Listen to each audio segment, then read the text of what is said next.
welcome to Jefferson Liberty Radio, the voice of liberty in the Central Valley of California. I am Matthew. I'm actually out this week, so this is all pre-recorded, but I'm going to pass it along to the team in studio in just a second. But first, I want to tell you about our sponsorship opportunities. We are looking for sponsors for our show. We do really need your support to keep this show on the air. So if you're interested, we believe that we would provide great services to you, your business venture, etc. If you or anybody that you know of are interested in sponsoring our show, we've got some pretty reasonable rates. You can get in touch with us at sponsors@jeffersonlibertyradio.com. You can head over to our website, jeffersonlibertyradio.com. Find us on Facebook, message us, get in touch with us somehow. We do have a phone number as well, 209-214-8099. That's 209-214-8099. Get in touch with us. We would really love to set up a sponsorship opportunity for you or somebody that you know. We'll be looking forward to hearing from you soon.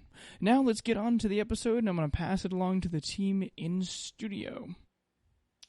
Well, welcome, Jefferson Liberty Radio listeners. We're glad to have you aboard here. I am Pat, and we have John. Hi, John. Hello. How are you, Pat? I'm doing good, John. Thanks for asking. And Aaron. How's Hello, it Aaron. going? Hello. Hey, Aaron. And tonight we have a special guest. We have Matt Shea, Representative Matt Shea from the 4th District of Washington, the eastern part of Washington. Matt has a lot that he can talk to us about. They share a lot of the same problems that we have here in California, so we can all relate to what he's doing, and he's doing some really good things up in Washington State. So anyway, hi, Matt. How you doing? Well, it's great to be on finally, Pat. Thank you very much for having me, and look forward to the conversation. Good. Do you want to start off by telling us a little bit about yourself? What got you into politics? Maybe something like that. I don't know. Please. Well, contrary to what the media puts out there, actually, I served in the United States Army for 10 years. I grew up here in the Spokane area. 4 generations of my family are from here in eastern Washington. We homesteaded down near Dayton on the Scots-Irish side, and then on the Irish side came through Butte, Montana, through Libby, and logged for the J. Neal's Lumber Company. So we have deep roots here. Cool. I have relatives from who live in Butte or from Butte. My mom was from Butte, actually, and so I'm actually a Montana girl, but I live here in California. So I don't think it's got to be hard.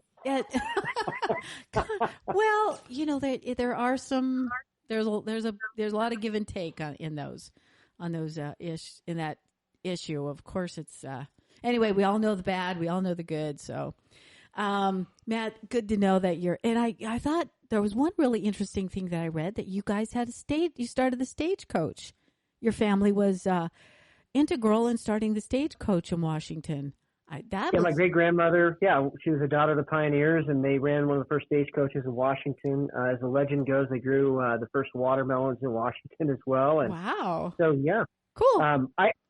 I really believed that, when I got, after serving 10 years in the Army, and I had 2 combat tours overseas, one in Iraq and one in Bosnia,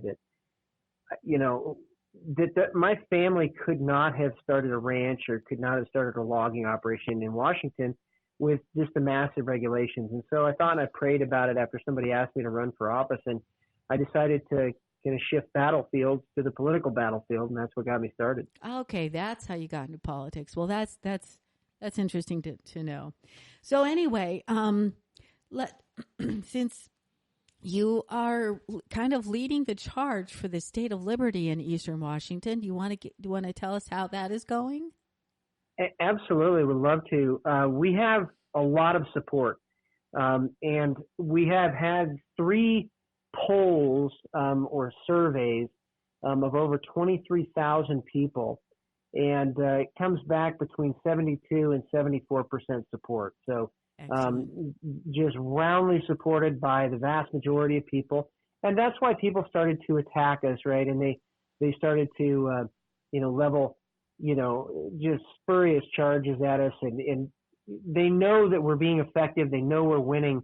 They know the numbers are on our side. They know that we have a a very good plan put together. And so that's really what has kind of started to happen up here. But we know that not only are there a lot of folks behind this, but also it's constitutional. Article 4, Section 3 of the United States Constitution lays out the very specific guidelines of how to split a state and merge a state, actually. Maybe North Idaho wants to join. I don't know. Is there an effort that way, or are you hearing about that? I gave the briefing to the lieutenant governor of Idaho, and she liked it. She didn't commit, but no, it's an intriguing possibility. And the fact of the matter is, it's the easiest thing that we have on the table to do, because it's only a simple majority vote of the House and Senate in the state to split, and a simple majority vote in Congress and the U.S. Senate to split. Right. That's it. That's all that's needed. Right. So it's very easy to do. Yeah. So like the state of Jefferson here in California, we are having to, there's a certain amount of signatures that we have to accumulate. You don't have to do that. You're not having to do that? Well, no states need to, according to the U.S. Constitution. Yeah. What we are trying to do is get, some grassroots groundswell support at the county level, so that we, have very tangible backing, similar to what you've done with counties coming on board Jefferson State. And so we're trying to do that, but we absolutely don't need it. In fact, we have been talking with folks, and I sent a letter to the Puerto Rico delegation. I've not heard back yet. They have already voted for statehood, but they will not be accepted into the union because it would upset the balance of power in the U.S. Senate. So I said, well, there's an easy solution to that. Just bring us in like Alaska and Hawaii, keep the balance of power in the Senate, and two new states come into the union, and it better represents their respective people groups. So yeah. And that's I've often thought about that too with the state of Jefferson. Of course, I was thinking about, but you of course are looking at the state of Liberty becoming the 51st state, whereas I was thinking maybe the state of Jefferson would become the 51st state. But it's healthy competition. It is. It is. Yeah, it truly is. Anyway, I really like the way you're going about it. I like your being able to bring that to the floor of the House, or it is the floor of the House, correct? Yes. Okay, yep. in the State House. And I like that we just are not getting any traction in that area here. So, John, did you have anything you wanted to add to that information? Well, I don't know. I'm pretty vocal. I don't know if you've listened to our show, but I'm pretty vocal about we need to reapportion the House of Representatives before we'll get any traction on any state split movement, and I'm talking on a federal level. 435, in my opinion, aren't going to give up the power that they have, even to another 2 or 3 individuals. Mm-hmm. That 435, those seats are pretty much set. They won't even reapportion themselves and give us a higher voice. So, yeah, and I think that's it. Where are you, Mr. Shea, on the probability of, even if Washington did the simple majority, being able to get the simple majority in the federal Congress, be it the House and the Senate? Well, I think that's that probability went up dramatically with Puerto Rico, and the conversation is actually already being talked about in Washington, D.C., about Eastern Washington, or perhaps another area of the country. I know there was an idea to split Illinois recently that was kind of following in your footsteps and in ours in Washington. But Puerto Rico coming into the Union, there's a very strong movement down there. They've already voted for statehood. They have a very strong lobby in Washington, D.C., and so they're trying to come up with a creative solution. And in a couple political articles published in D.C., it was brought up, hey, why don't we look at one of these states out west that wants to split to balance the U.S. Senate. So, well, are you familiar with the H.R. 1, the For the People Act that the House passed? They called it a voting rights bill. Yeah, we had refused, something similar. Yeah. The Senate refused to take it up, but in there they snuck in statehood for Washington, D.C. I did hear about that, and that also was brought up, and I obviously, that's not really a good option. I don't think it's constitutional. So, I would, again, I'm very open, and you asked about probabilities. I think we have the vote, and it's close in D.C., and with a Republican majority, again, I think we have the votes. The question, is at the state level, and in Washington, we were just 2 votes away from a majority in the House of Representatives 2 years ago, and we actually held control of the Washington State Senate, and so we're closer than most people might think in Washington to actually have that sort of a vote come to the floor and be passed. I think I can get it to the floor for a vote, but it's always how many do you have on your side to do it? Wow. Well, we are talking to some of our congressmen who are going to be running this year for District 10, which is where all 3 of us live, and he has said that he would bring it to the floor at the House of Representatives, in Washington. So I think we're all working for the same thing, and maybe the little tiny things that we win, it'll get us closer to where we want to be. So you are going around the country speaking, and what are you speaking on, Matt? Can you?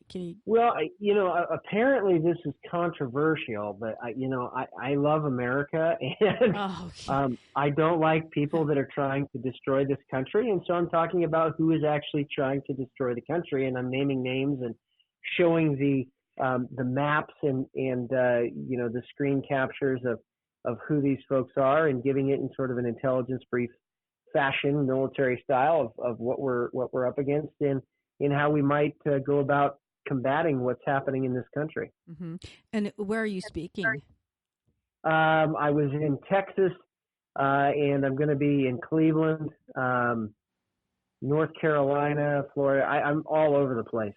So yeah. You're going well. And what kind of groups are you talking to? May I ask? Just kind of your local conservative groups. The folks that would back something like Jefferson State or Liberty State. It's just your local conservative groups that want to know more about what and who is behind everything, because there's a lot of folks that just say, oh, these people are just, they're just a small group and they're not very organized. They're very organized. They're very intentional. Yes. They are moving forward, arming certain parts of their organizations like Antifa, Socialist Rifle Association, and Redneck Revolt.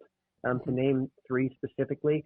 They're trying to become violent, and what they try to do is then project it onto us that we're actually the violent ones when we haven't ever done anything. They have, and that's what we're seeing happen in the country right now. And I think it came really to the fore vividly for the American people here last weekend, with a journalist who was just brutally assaulted by Antifa thugs. It is by design, and it is very intentional. I completely agree with that. I'm not sure where we want to go from here. Did you want to talk a little bit more about the representation issue, John, or did you want to go back to that for a second? I'm just kind of curious. You said you had all but a 2 for a majority in the Washington House. Until this last cycle, we lost 5 more seats. But yeah, yep. So theoretically, you'd be down 7 at this point. What's the size of the Washington House and the Washington Senate? I think we have to understand the size of those houses, while we're talking about this for probabilities. Right. Yeah, absolutely. I think there's 2 pieces to that, the sizes and also the number it takes to elect leadership. I think those are 2 very important parts of it.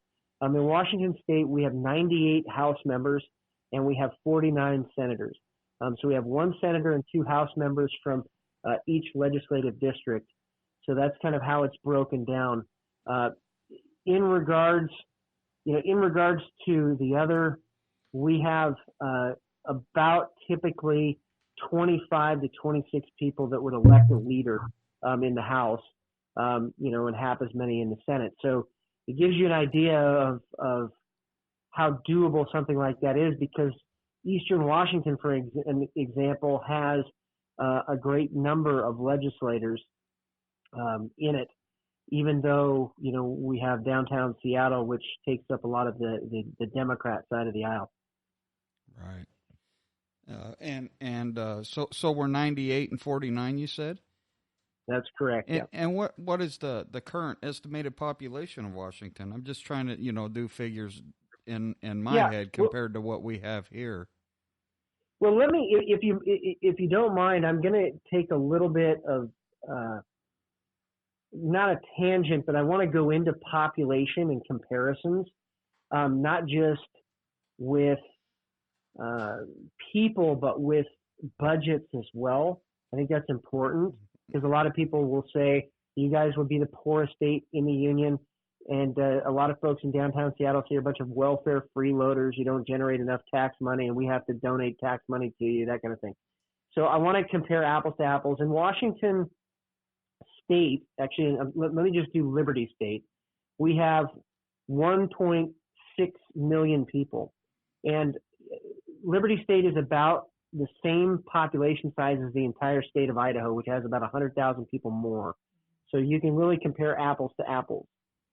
And with budgets right now, Idaho is at approximately $8.5 billion with everything incorporated. That's transportation, operating, and also with federal aid factored in. Liberty State is generating about $9.5 billion. So it's fiscally viable there. Now, as far as total population, Washington State's about 6 million. But again, you have to go for who actually would end up voting. And also, something a little bit interesting maybe to you that's happening in Washington, there are folks in downtown Seattle now that are saying, why don't we split? These folks in Eastern Washington have stopped our gun control agenda, and we've had to go to initiative to get it passed. They've been a thorn in our side. They're taking all of our money. And we would have way more money for our socialist programs. Why not let them go? And so there's a movement actually in downtown Seattle on the other side that you may not have heard about, or might be a little bit interesting to you. Hashtag let them go. Yeah. Yep. Yeah, you let them go. That'd be good. That's good. Yeah, Awesome. I'm sorry. I'm going to just go back a little bit. I had just finally gotten to see Seattle is Dying, that YouTube video, and wow, Wow. that was. You have seen it? I'm sure. Yeah, it's big up here. Yeah, I'm sure it is. Yeah. Why don't they just let us go? Come on. And we feel the same way.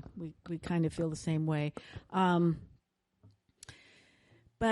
anyway, you are a very busy man. As I was looking at your website, and you are. There's no issue you haven't touched on that. And I'm going, wow, I like this guy. Yeah, he's good.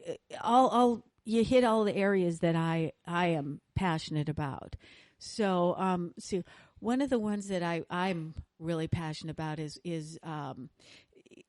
and this is just personal, if I may just go personal here, guys, is climate control, and how we are. Oh, wait a minute! I've got someone in the audience who feels the same way. It just is. It's so. Aaron's laughing at me. It's so. Insane, because CO2 is not a pollutant. We exhale CO2. The plants need CO2. They give us oxygen back from the CO2 that we. It's insane to me. So, are you getting anywhere with any of your? Are we getting anywhere with this? Do you think? Well, people aren't. Well, first of all, people are not stupid. Secondly, the folks that are in these that had wonderful manufacturing jobs that closed prior to the Trump administration understand that this so-called climate change is not about climate change. And by the way, the climate has always changed and always will. I mean, that's just Exactly. a ridiculous assertion that they try to do. And it's really about control. And that's what I think people understand, that this is really socialism. It's green on the outside, red on the inside. And they really understand that this is an effort to control them and their ability to make money and live a life that they believe is edifying for them and their family. Mm-hmm. And so climate change, you can look at the remote satellite data sets. You can look at the ocean weather buoys. You can look at the Pacific Decadal Oscillation. You can look at sunspots. Oh. And people know that the sun and the ocean currents have a greater effect on climate than anything else. And still we're having this argument. Well, we're having the argument again because this is about control. And I think that enough questions have been raised that people are just, they've had enough. They're fed up because they see that this results in their jobs going away. Exactly. and less money in their pocket. Exactly. Yeah. Well, and higher taxes all the way around. I mean, every time we turn around, it's another state or federal tax for carbon or for this or for methane. And John knows. John knows this very well. The earth produces more of these substances than mankind ever has or ever will. That's right. That's right. Well, excuse me. Let me think here. Aaron has a question. Aaron. Hey, Matt. How you doing? Yeah. Well, what I was going to ask you about is, I don't know if I'm sure you've heard recently about what happened in Oregon. They were trying to pass a cap and trade bill.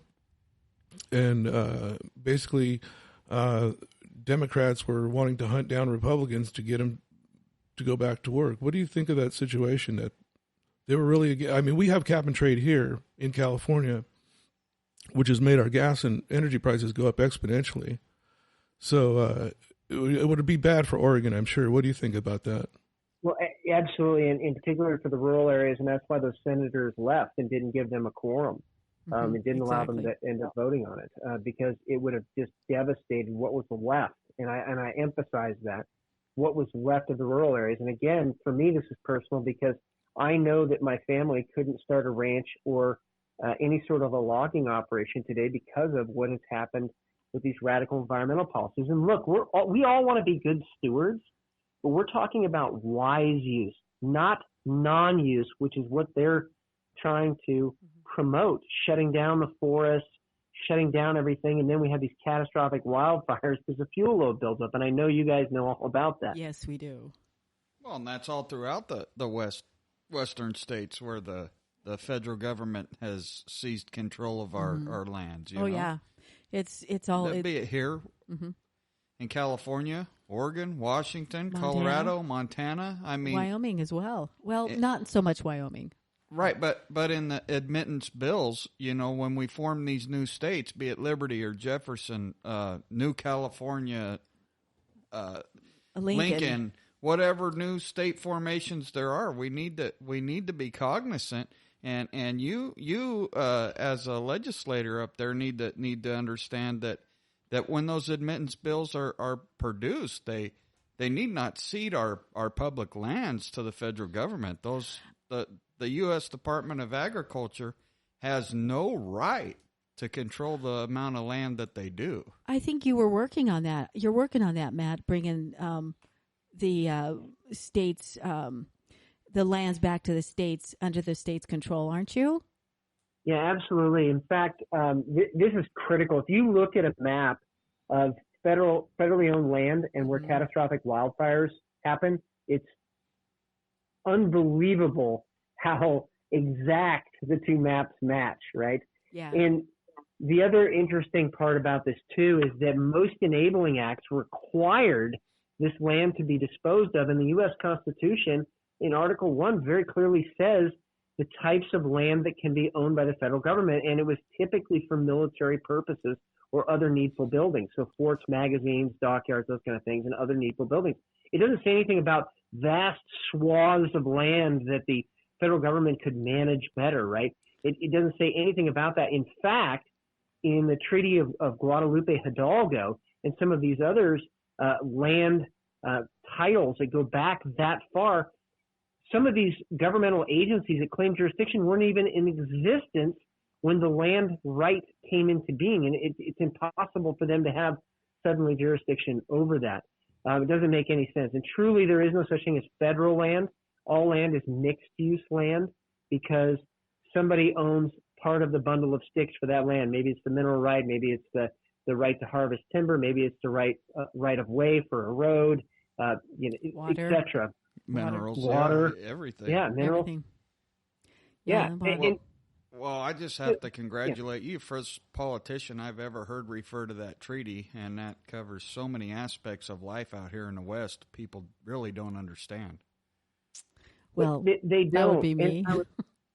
Well, the enabling acts for states are very interesting. In Washington in particular, Washington and Montana came into the Union under the same compact as North Dakota and South Dakota. And if you look at the federal land ownership control in North Dakota and South Dakota, it's 5 to 6%. Washington State, in Montana, you're over 30. What's the difference? What happened? Well, the federal government refused to dispose of those lands properly once the state governments were set up, and they still need to do that. In fact, many of these enabling acts not only require it to happen, but they also specify that a certain amount of it during the transfer, any of it that's sold off has to go to education, has to go to fund education. A lot of people don't know that. So this isn't a question of should they do it. They were required to do it. They haven't done it. And now these states in the West are not on the same equal footing as other states in the East. Right. And they're, again, another violation of the Constitution. We're all supposed to come in with equal footing to the 13 original colonies. Yeah. When has the government ever run anything well, and in this case, when has it done the right thing? I'm not sure. I'm not sure if I can even think of anything that got well. I'm not gonna go into that. The GI Bill. There That's you go. It. Awesome. That is it. You good man. Good one. That is good. Yes, that is true. I do know a lot of people who've gotten their education under that GI Bill, and it has been an awesome program. Yeah, but unlike student loan programs, I mean, GI Bill, you have performance. Exactly. You have to match. You can't just continue to go to college on the government's dime on the GI Bill, like can't. Student loans that never get repaid. Yeah, no, you can't. That's a good point. Yeah. There's accountability and skin in the game. You know that when has what? When does that happen? We probably should not digress into that issue. We'd be here all night long. So anyway, Matt Aaron has another question. I was just going to ask you, Matt. I haven't read too much about it. What's been going on with Bill 2541? What's the status of that right now? And explain what that is, please. Oh, I'm sorry. Yeah, go ahead, Matt. No, go ahead. Can you refresh my memory of what 2541 is? I don't necessarily memorize bill numbers. I'm sorry. It was the one to abolish abortion in Washington State. Oh, okay. Yes. Okay. I'm sorry. Yeah, I should know that one off the top. Okay. We're championing that. Well, of course, anytime you bring up a bill like that would ban abortion, and allow for a mom to claim duress and really go after the people that are performing the abortions and punish them accordingly. You get a lot of pushback from the left. You get called a lot of names. I've received death threats because of it, and it's not a woe's me thing. It's just the reality of the way these people act, which is kind of interesting. That they are arguing now publicly that it is okay to kill another human being and we get to decide when that is. Yeah. Well, there was another country that said the same thing. And there was another dictator named Joseph Stalin who said the same thing, that, they could decide who lived or died. And Joseph Stalin penciled it out every morning who was going to die. And so this is really, I think, what's behind our movements. What we have now in America are two completely divergent worldviews that in a lot of circumstances, people don't even want them to be reconcilable. They just want to have a worldview where they decide who lives or dies. And that's why I introduced the bill. We need to introduce things even if they may not give it a hearing, because it's the right thing to do. That's what truth looks like, and it encourages people that we have what right looks like out there. And I think that also helps our movements, because people want to be represented in their values, tradition, culture, and heritage better than they are being right now. For you guys out of Sacramento, for us out of Olympia. And I look at those kind of things, and it's bigger than just, the abortion issue. We have a huge issue up here with the right to bear arms, and we have a bunch of sheriffs in Eastern Washington saying, no, we're not going to comply with those laws because they're blatantly unconstitutional. And I give a lot of credit to those sheriffs, especially Bob Songer, who started it, and the police chief up in Republic, Culp, who great people. Mm-hmm. And they stood up and said, we're going to abide by our oaths, which is a requirement in the U.S. Constitution. Constitutional sheriffs. There we go again. Yeah. But that we unfortunately don't have one. I just want to tell you that. Anyway, go ahead. Please go ahead. Yeah, this is where it's headed. And, their only reaction is never really to go after the facts, is to label everybody a racist or what are they saying? A Christian supremacist. That's the new one we're hearing up here, right? Oh, wow. Christian supremacist. And I can, in about 2 minutes, prove that the United States unequivocally was founded on Judeo-Christian principles. There's no question about that historically. Good man. And it's just, again, is a question of two completely different worldviews. And you know what? Let them believe what they're going to believe. Let us believe what we're going to believe. Let's see which one, like Thomas Jefferson said, in the great experimentation of the states in competition with each other, which one wins out? Which one is better? Let's just have an honest competition. Let us have the competition. Or are they going to admit that maybe they're trying to force their socialism down our throats as they accuse us of forcing religion down their throats? I don't know that you could get them to admit that, unfortunately. I try never to force anything on anybody. They will definitely know my viewpoints, but I would never force any of or try to force my viewpoints on anyone.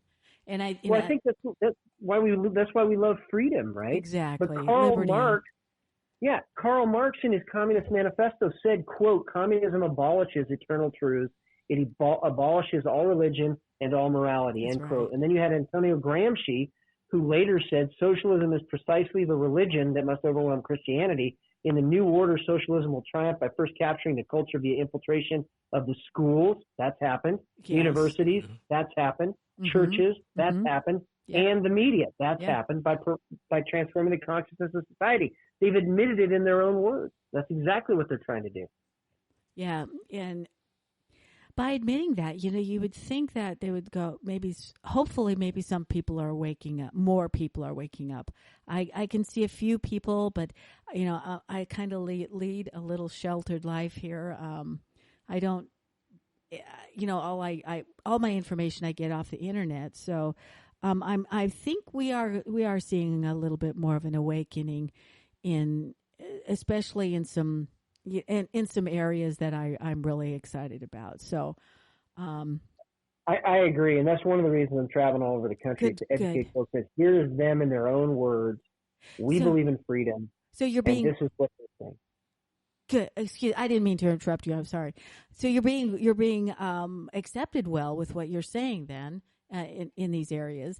Are there people picketing outside when you come to speak or? No. Good. No, and well, that's good. Here in Washington, we had a couple protesters, and I mean literally a couple.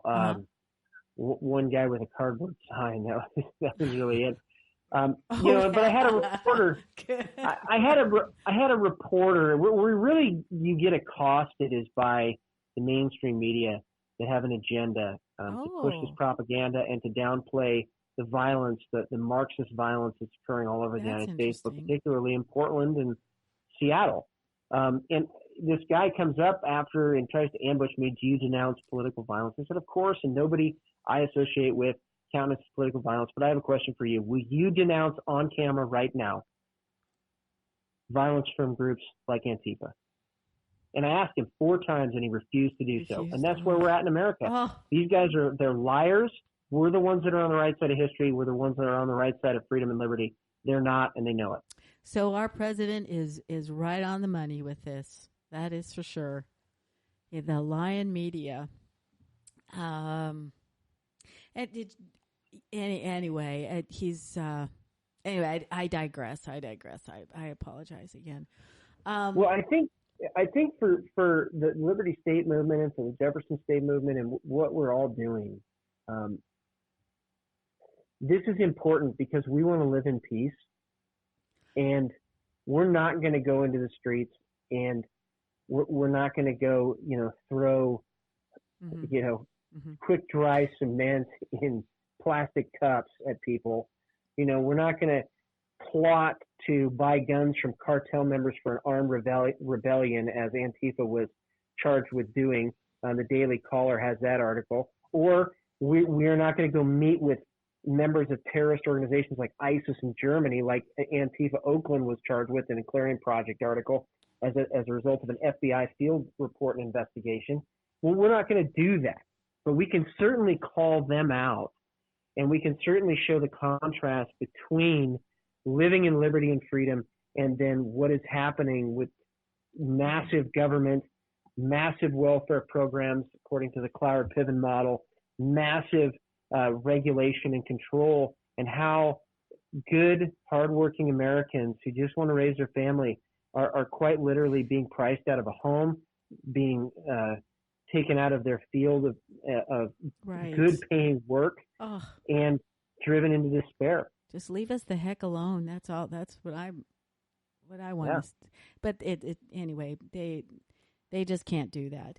Well, down here you're talking about we're not going to do anything in the streets or something, but there is something happening that a group of John, you know more about it. Could you tell Matt about that? Got, I believe, happening August 27th at the state capitol in Sacramento. There's going to be a rally.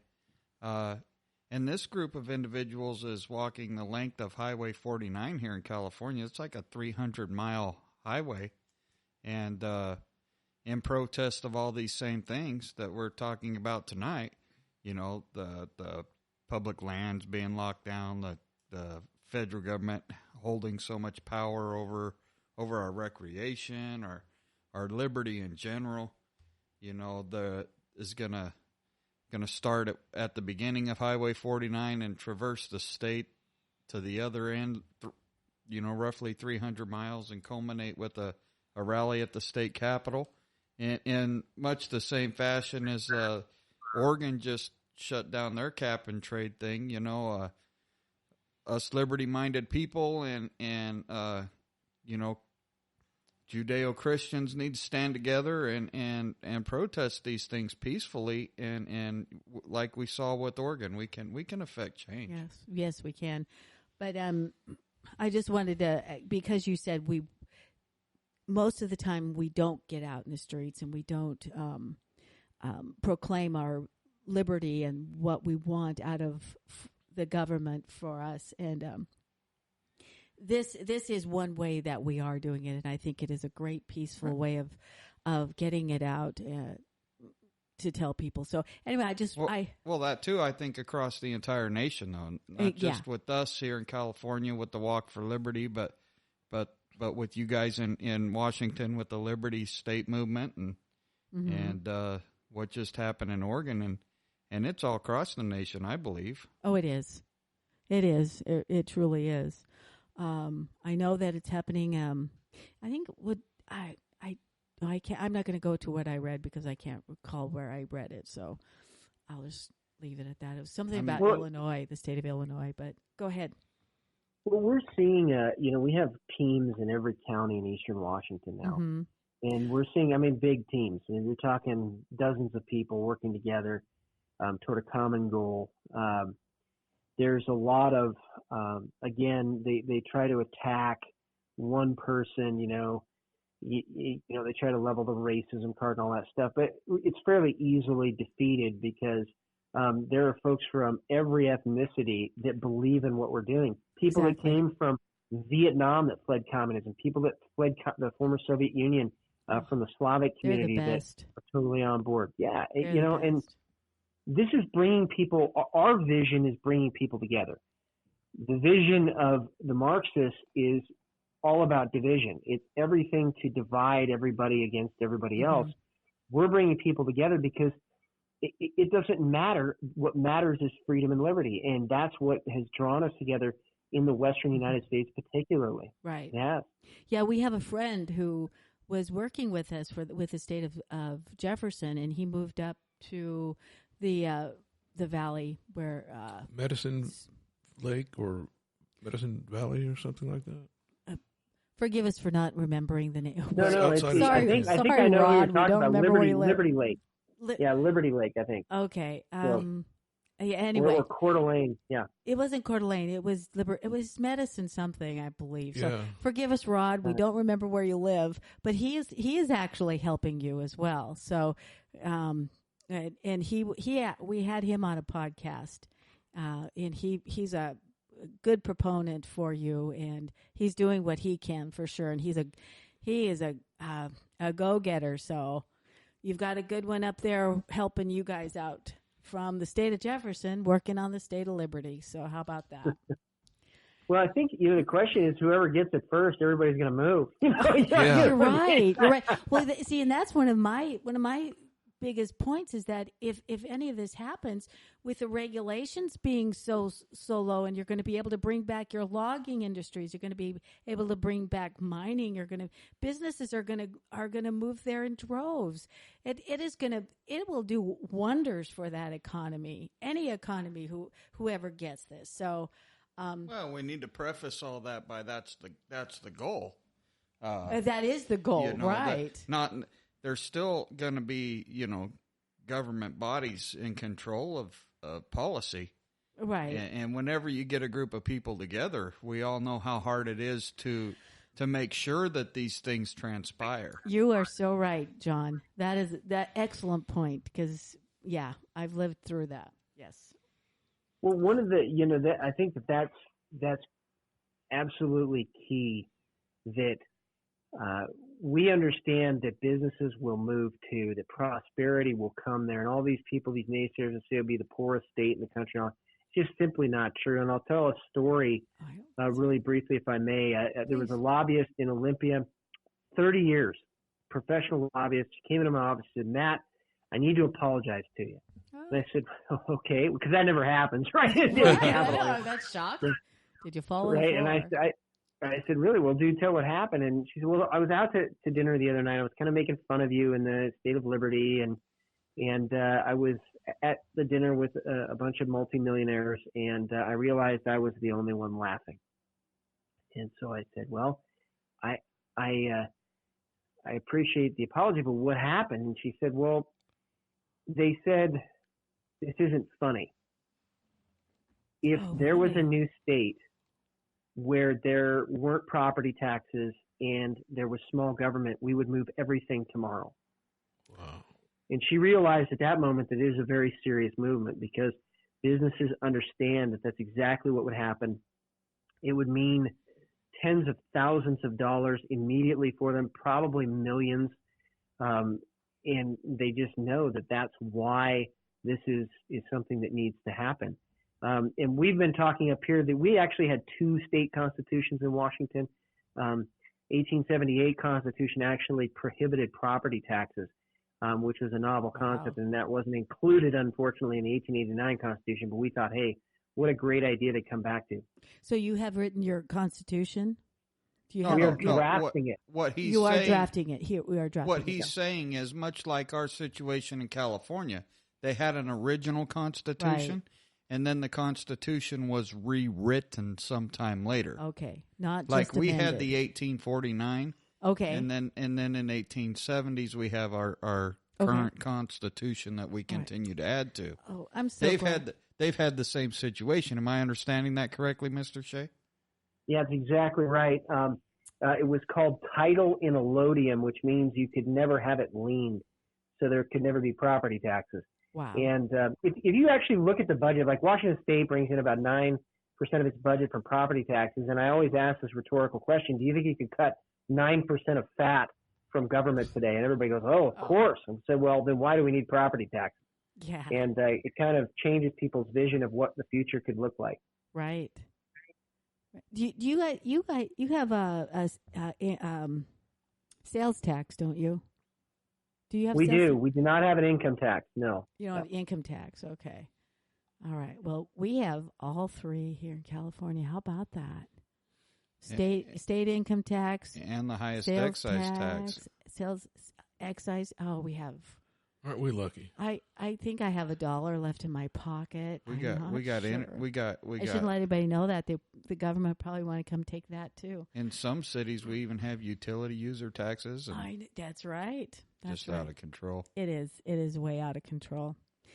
Well, Matt, it has been such an honor having you on, and anytime you want to come on, anytime you want to come on, we are open for you to come on.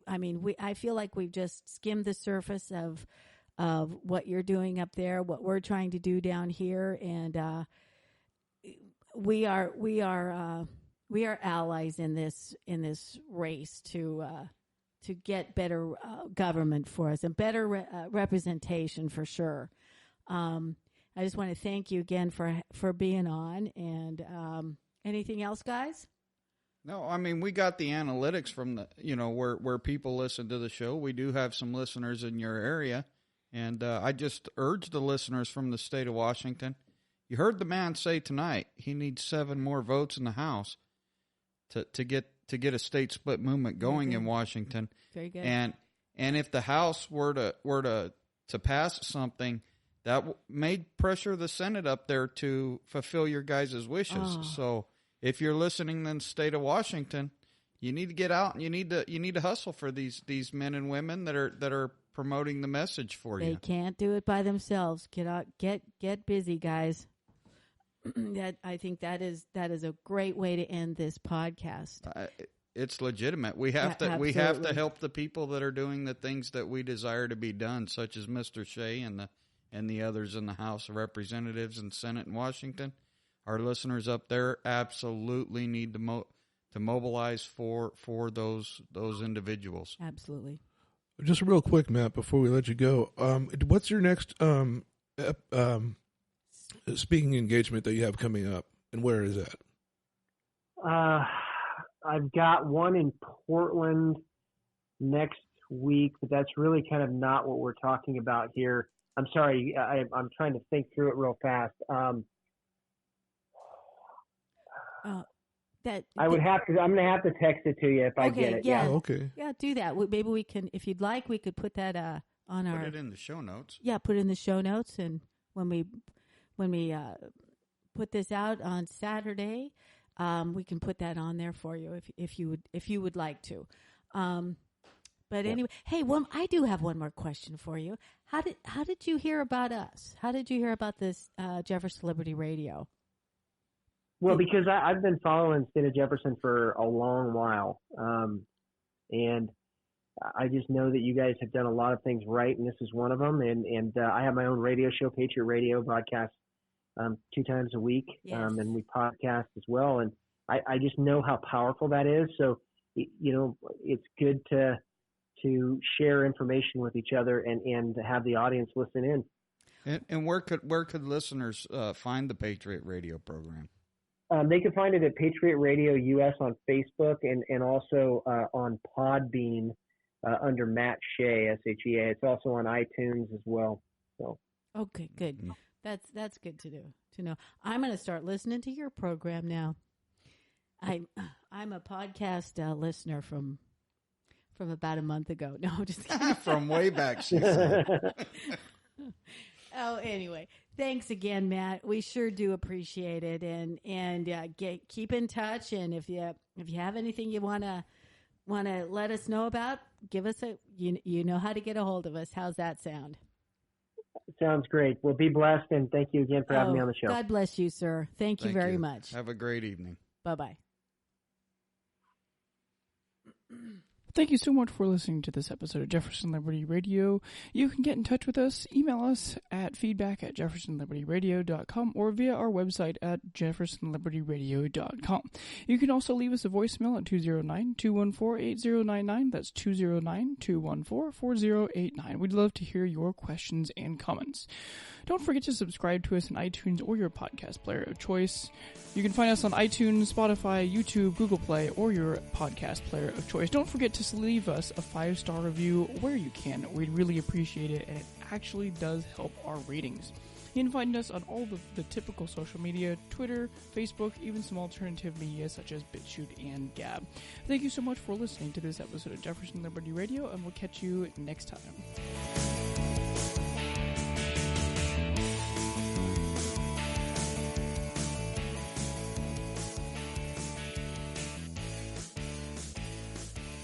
Jefferson Liberty Radio is a production of Forgotten Liberty Media. The views expressed by the host or guests throughout the various episodes may not necessarily reflect the views of Forgotten Liberty Media as a company.